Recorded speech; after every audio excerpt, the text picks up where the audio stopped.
Hello, in today's video, I will teach you how you can download any music or video on your iPhone.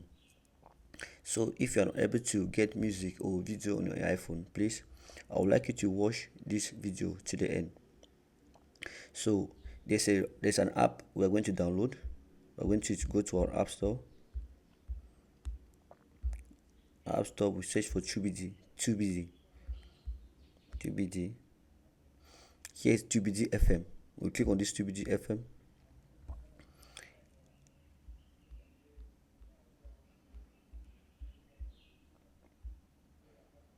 So I already have this app on my iPhone, but if you're not having this app on your iPhone, then you can download it.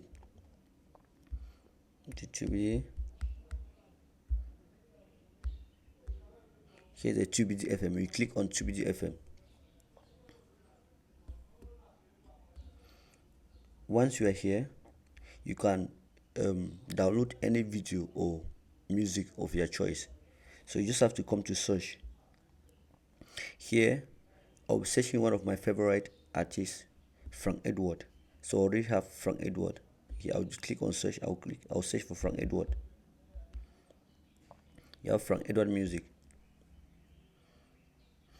Once I'm here, I can just download this music into my iPhone, or I can play directly from here. So there's a download option right at this corner. Once you click here, as you can see, the video is being downloaded to my iPhone. So from here, I can just decide to play the music right here, or later come back to play it.